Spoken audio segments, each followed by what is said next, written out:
Notre dernier sujet, c'est le Togo. Comme toujours, on va parler des hydrocarbures. Les prix qui ont connu une nouvelle baisse, c'était le 30 mai dernier, selon des informations du comité de suivi de fluctuation des prix des produits pétroliers. Le super sans-plomb, qui était vendu initialement à 508 francs, revient à 425 francs, une baisse de 16%. Le mélange deux temps connaît également une baisse de 77 francs, passant de 609 francs à 532 francs. Même chose pour le gasoil et le pétrole lampant. Seuls les prix du gaz butane n'ont pas changé. Ça, on va revenir dessus. Pasteur Edo, je sais que le sujet vous intéresse, mais on va d'abord évoquer cet ajustement des prix qu'on a. C'est vrai que le consommateur se réjouit. Oui. Vous aussi, ça vous satisfait? Ou on aurait pu mieux faire? Oui, bon, je crois, je me réjouis. Au mouvement Matel-Ton, on se réjouit parce que ce sujet-là, on l'avait tellement pris à bras le corps, tout en faisant le plaidoyer auprès du gouvernement, compte tenu de la dégringolade du prix du baril à l'international, non seulement à cause de... je précise que ce n'est pas seulement à cause du coronavirus, mais déjà l'année dernière, la Banque mondiale avait déjà alerté comme quoi les deux années, c'est-à-dire 2019-2020, il devait y avoir de chute du prix du baril compte tenu de la production massive des pays non membres de l'OPEP. De pays non membres de l'OPEP. Donc, je crois il y avait déjà de la part de la Banque mondiale cette alerte. Donc, coronavirus est passé par là aussi. Donc, ce qui fait qu'aujourd'hui, il y a beaucoup de production, mais la demande a été faite parce que compte tenu du confinement où les gens voyagent, les avions sont cloués au sol, il n'y a plus de déplacement, donc il y a des véhicules qui sont restés sur place. Bon, donc je crois que tout cela avait déjà été suffisamment évoqué pour qu'il y ait une baisse du prix des produits pétroliers à la pompe. Et déjà le 7 avril déjà, le gouvernement avait procédé à une première baisse qui n'était pas exactement ça. Je crois que nous avons continué à échanger avec le ministère du Commerce. Et vous savez qu'il y avait eu quand même une modification, un changement au niveau de la tête de la structure du comité de suivi de la fluctuation des prix des produits pétroliers. C'est l'autre le problème? Non, je ne le dis pas, mais nous, on ne s'est pas contenté de son départ, mais nous, on a seulement poussé un ouf de soulagement. On ne s'est pas contenté de son départ, mais on a poussé un ouf de soulagement et subitement, la vérité, ce qu'on appelle la vérité des prix, ça a commencé par s'appliquer, parce que nous l'avons toujours réclamé. En tant qu'association de consommateurs, nous l'avons toujours réclamé avec nos collègues, nous l'avons toujours réclamé. Et aujourd'hui, il faut reconnaître que cette baisse-là est considérable. Je me rappelle avoir discuté avec un ministre. Il dit, monsieur le ministre, moi, selon ce que nous sommes en train de voir, on peut aller jusqu'à 400 francs le prix du super, de l'essence super. Ça peut dire, ah bon, jusqu'à 400 francs. Et quand c'est arrivé à 420, il dit, mais pasteur, vous êtes satisfait désormais? Je dis, bon, on pouvait aller jusqu'à 400. Donc, on vous donne encore, on vous exhorte à faire davantage. Cela ne peut que contenter les usagers de la route. Et il faut que les conséquences aussi au niveau du transport. On va évoquer ça tout de suite. Est-ce que ces prix qu'on a, parce que quand on regarde le cours du baril, du brut à l'international, parfois, à un moment donné, ça s'est échangé même à moins de zéro. Ça a complètement chuté. Est-ce qu'on peut dire que c'est la vérité? Il y a des pays qui ont voulu même livrer leurs conditions. Que c'est la vérité des prix qu'on a là? Bon, je ne sais pas, le Togo d'abord n'est pas un pays producteur de pétrole. Ensuite, je ne sais pas les transactions, choses entre ceux qui produisent, les producteurs et les acheteurs. Tout ce que je peux dire aujourd'hui, c'est que, comme il l'a rappelé, les raffineurs en avaient tellement fait le plein que même la Banque mondiale avait prédit qu'il devait y avoir de ces baisses-là à l'époque et que, entre-temps, nous avions connu des mouvements et qui se sont accentués avec le 30 passé. Donc, vraiment, il faut qu'on se dise que Je ne sais pas quelles sont les contraintes aujourd'hui qui expliquent encore que ce pétrole soit à un niveau élevé alors que le prix a considérablement chuté. Quand tu vois la règle de fluctuation, tu comprendras que depuis un certain temps, ça ne fait que chuter, ce qui présageait que à un moment donné, nous devions pousser un ouf de soulagement. Malheureusement, nous sommes toujours à un niveau où le prix est inquiétant. Bon, c'est la loi de, je ne sais pas, du commerce. La loi du commerce.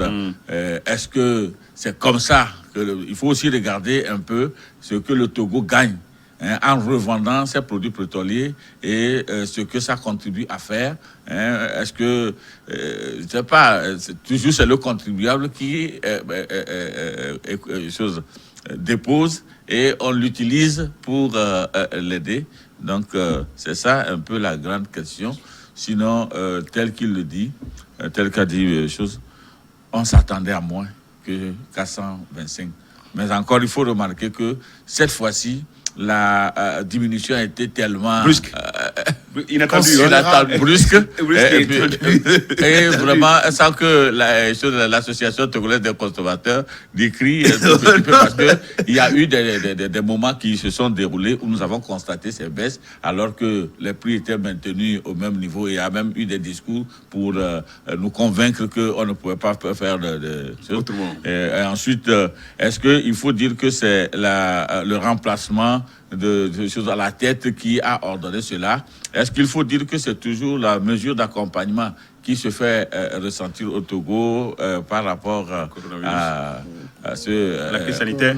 Voilà, par rapport au coronavirus. De toute façon, le prix a baissé à l'international. Oui, mais de toute façon, on a connu des baisses à l'époque. Mais... Non, cette fois-ci, ça dit depuis des années, plus de 50 ans, on n'a jamais connu.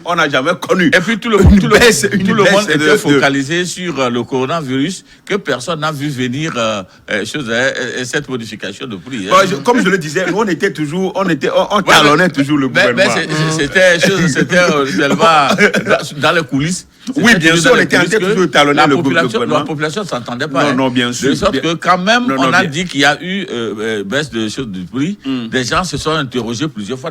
Les gens cherchaient à savoir si c'était fake news. Non, oui, bien sûr. Parce qu'en voyant 425 francs... Parce que les gens ne sont pas descendus. Parce que Samuel, je ne me rappelle pas quand, pour la première fois, le prix de l'essence est venu à 400, de 425. En tout cas, on était toujours à 500, à la 500 jusqu'à 550, jusqu'à une diminution de 57 à 87. Non, je crois que cette fois-ci, c'est énorme. Mais en même temps, parce que moi, quand on a annoncé la nouvelle, j'ai consulté la structure des prix. Oui, oui. C'est vrai que j'ai pas compris grand-chose. J'ai pas payé beaucoup de temps même pour le livre. Oui. Quand on parcourt, on a l'impression qu'il y a beaucoup de tasses qui s'ajoutent quand on achète. Justement, je ne peux pas, je ne peux pas ici dire tout ce qui concourt à faire, à donner, à marquer ou bien à donner le prix. Le prix du litre. Le prix du litre. Afficher le prix. La fixation du prix d'un litre. Donc, il y a beaucoup de tâches, comme vous l'avez dit. Et quand vous venez même au prix normal, au prix normal du litre, c'est rien. C'est les taxes qui entourent tout ça, qui s'ajoutent. J'avais voulu faire... Il faut qu'on arrive à 400. Aujourd'hui, on est arrivé à 425. Mais pour le consommateur, ce qui est important, c'est que pour une première fois au moins, il va donner 500 francs pour un litre. Et prendre la monnaie. Et prendre encore 75 francs. Donc, c'est ce qui intéresse le consommateur. Et nous allons nous arrêter. Moi, j'étais très content tout à l'heure. J'ai acheté 5000 francs. J'ai vu 11 litres 70. Oui, ce qui était fixé à 800. 8 litres avant. 8 litres avant. Donc, quand on a 11 litres, donc, je crois que nous allons jouir de cette période-là pendant longtemps. C'est tout ce que c'est notre souhait. Mais ce qui est important, c'est le gaz butane. On va ouvrir. Je sais que le sujet... On va venir à ça tout de suite. Alors, Kofi Kanetom, quand les prix des produits pétroliers baissent, la répercussion doit être automatique dans les transports. Mais on ne le voit pas souvent. Vous faites, je ne sais pas moi quelle localité vers Assigan, mais le prix est resté le même depuis la dernière fois. Oui, bon, je me dis, est-ce que nous avons ce mécanisme-là de régulation des choses automatiques chez nous? C'est ça également la question. Donc, il faut d'abord prendre la mesure.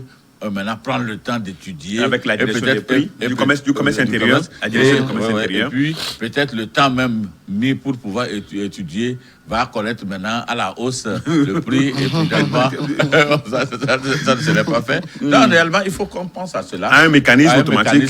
Dès que, ici, dès que ça monte, dès que ça diminue. Ici, comme nous parlons de tarifs de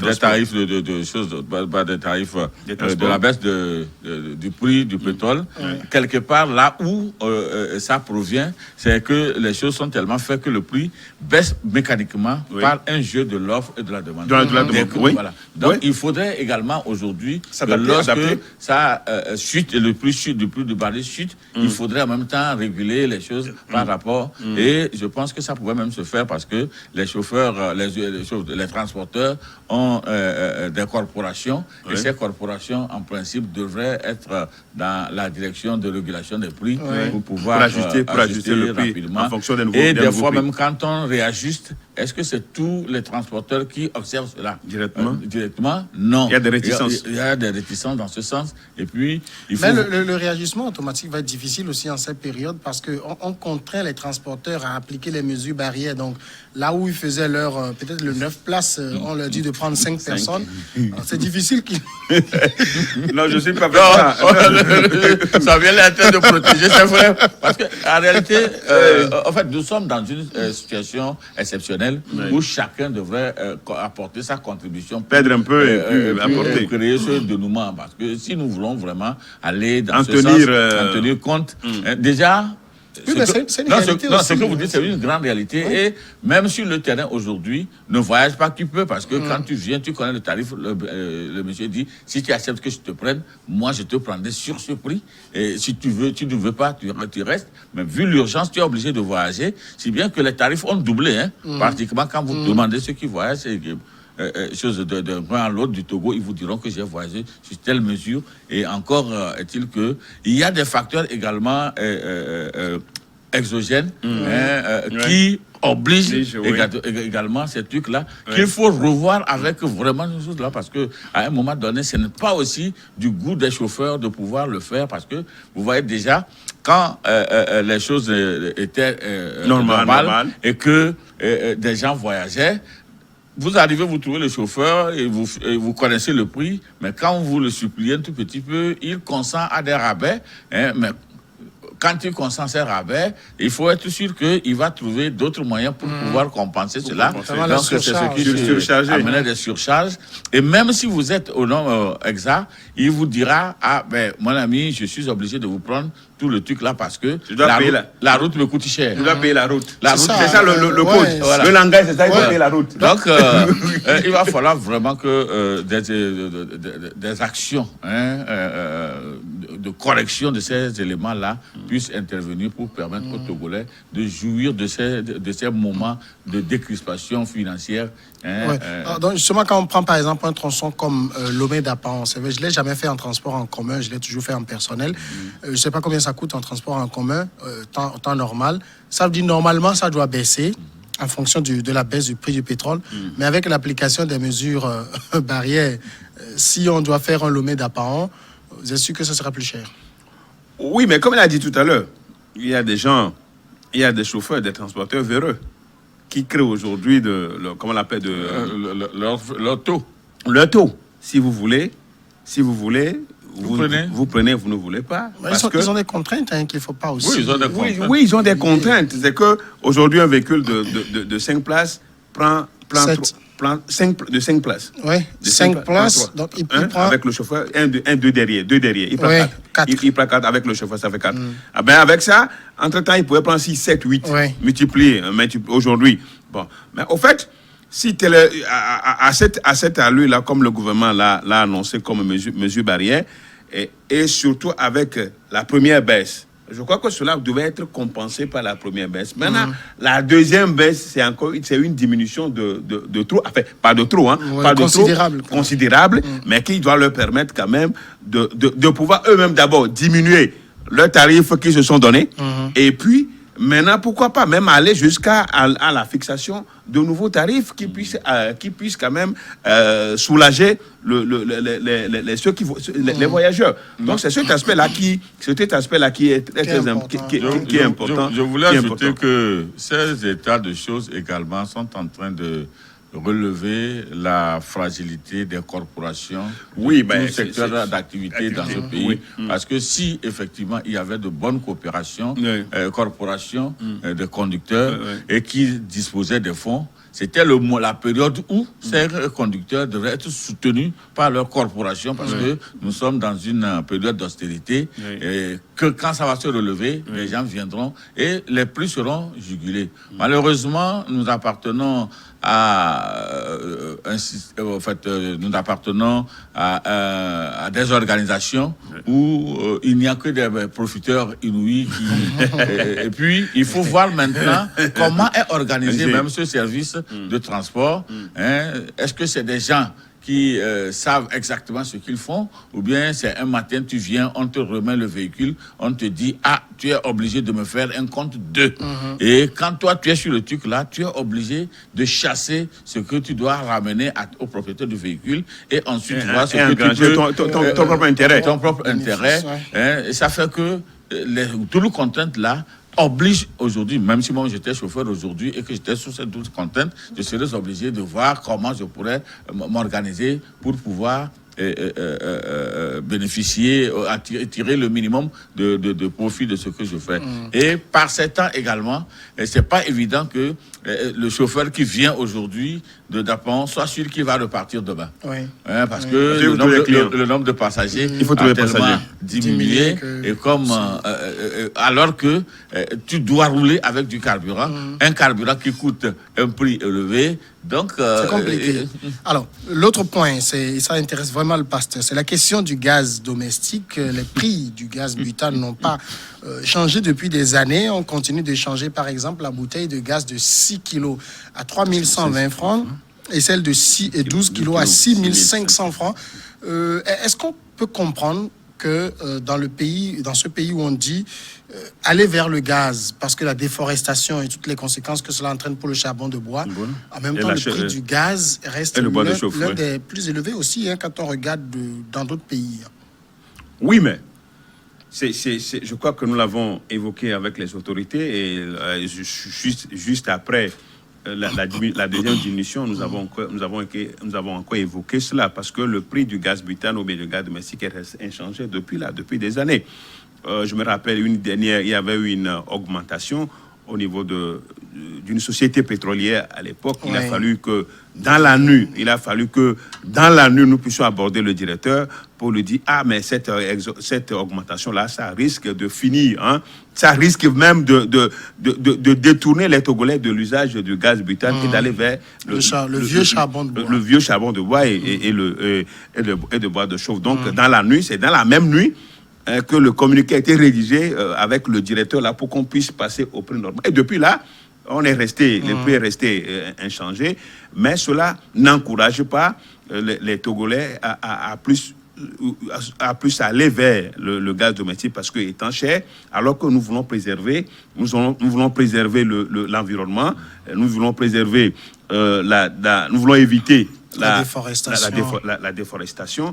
Bon, donc, sincèrement, il va falloir quand même que l'État, entre-temps, qui subventionnait, voilà, c'est ça. Je crois que c'est depuis ce jour-là, depuis ce moment-là, l'État ne subventionne plus le gaz. Puisque l'État nous a toujours qui subventionnait le gaz. Et pour nous, cette subvention-là est indispensable. Si réellement nous voulons protéger l'environnement et que nous voulons éviter le réchauffement climatique. Donc tout cela, c'est le moment à jamais où l'État doit continuer par subventionner le gaz butane et encourager les Togolais à se détourner de l'usage et aller abattre les arbres. Et aujourd'hui, le Togo est bien engagé dans cette dynamique de 1er juin où il faut aller planter les arbres. Donc, s'il faut qu'on les plante et que ça ne sert pas à couvrir l'environnement pour que nous soyons protégés, il faut aller les abattre très rapidement dès leur jeune âge pour faire pour faire de bois de chauffe ou bien pour aller faire du charbon de bois, ça n'arrange pas. Donc c'est très important pour cet aspect-là, pour orienter tous les Togolais vers l'usage du gaz domestique. Je ne sais pas quel est. C'est vrai, on dirait que le Togo n'est pas un pays producteur. Ou bien dire que le gaz n'est pas dérivé direct, du pétrole, mais je crois que ce serait...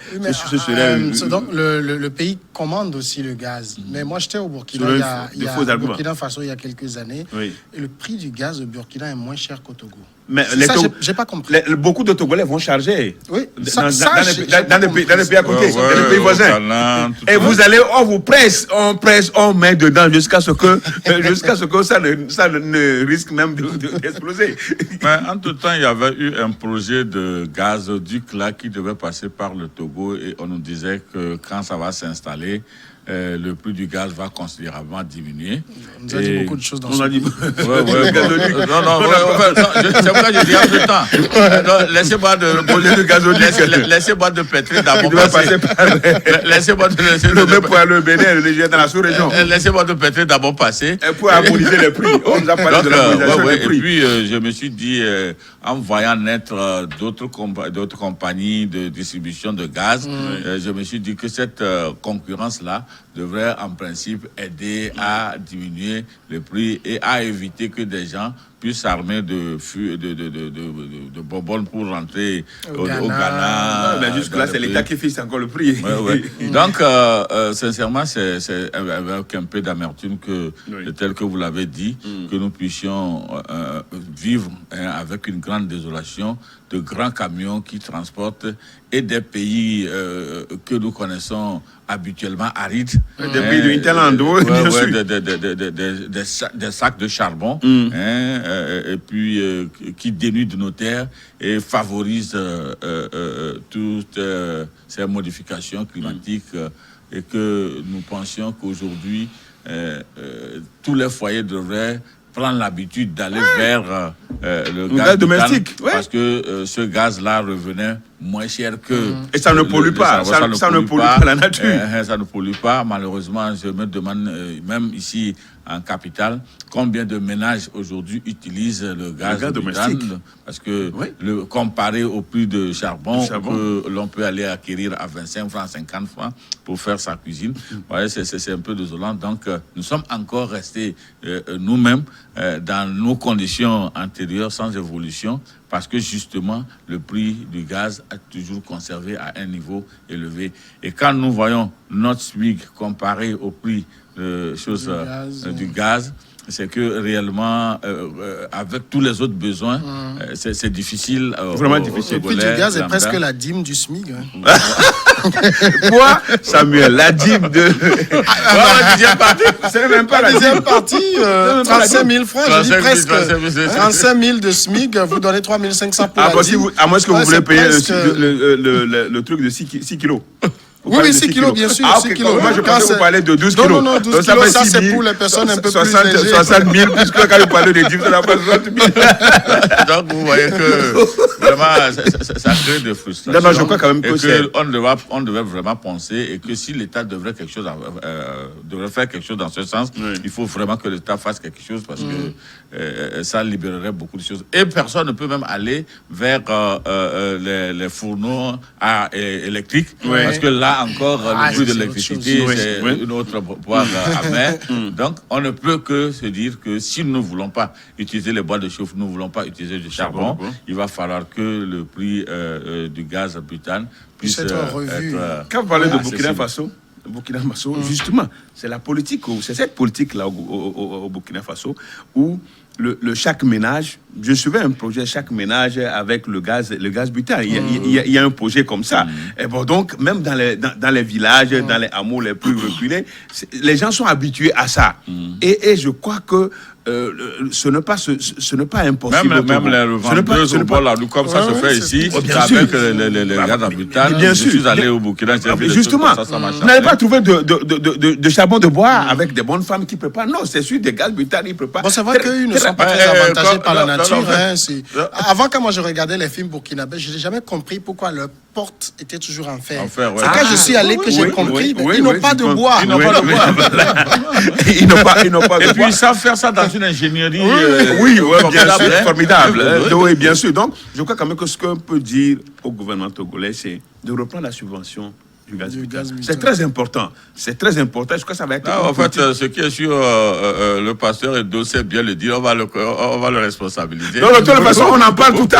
On en parle avec le gouvernement, avec les ministres, on leur dit, mais à quand le prix du gaz butane, on va voir le prix du gaz butane diminuer. Donc, c'est très important et que cela va procéder. En fait, là où je demanderais également que nous focalisons notre attention, c'est de voir dans le circuit du fournisseur international aux distributeurs locaux, qui sont ceux qui sont greffés sur la ligne pour pouvoir déjà envisager pourquoi ça coûte cher, parce que ça peut être également un élément. Si jamais non, je crois que vous êtes en train de toucher un point très important que nous connaissons. On n'a pas voulu en parler parce qu'il y a beaucoup de choses qui se grèvent sur ça pour que le prix soit maintenu, pour que les gens puissent tirer profit. Ça, c'est ça. Mais de grâce, pensez aux citoyens lambda qui veulent aussi facilement préparer, qui veulent aussi rapidement préparer pour ne pas passer sur les autres. Pour ne plus se donner à cet exercice-là de charbon, de bois pendant de temps, alors qu'avec le gaz butane, on le fait rapidement. Plutôt, il faut parler de ce sacrifice-là, que des gens consentent à l'endroit de leur population en se disant: nous n'allons pas relever les surenchères pour permettre à la majorité d'être à un niveau donné. Il faut parler plutôt de ce sacrifice et voir dans quelle mesure on peut cultiver ça dans le circuit-là, le corridor-là, afin que des gens se lassent un peu, lâchent un peu les laisses pour que des gens puissent évoluer un tout petit peu et que dans nos pays, on va rendre un service à nos populations. Le gouvernement va rendre un service vraiment. Il faudrait qu'un jour, je pense aussi, voir des gens qui quittent ailleurs, qui viennent acheter certaines choses chez nous. Pourquoi pas les 6 kilos, peut-être, pourquoi pas à 2500 mais ça va faire. Mais là, vraiment. C'est une prophétie à la Martin Luther King. Ce n'est pas trop demandé. Non, c'est un véritable rêve que cela s'accomplisse vraiment. Pour le bonheur de nos populations. Le premier Kofi Kanita vous donne la parole 1 minute sur la question de l'école.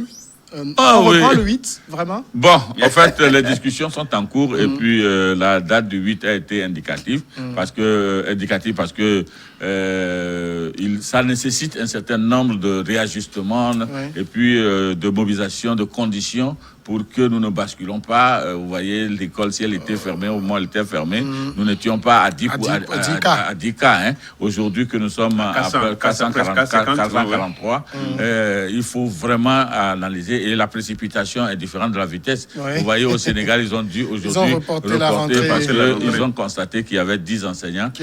Donc, nous avons eu effectivement à discuter avec le gouvernement par rapport à la chose.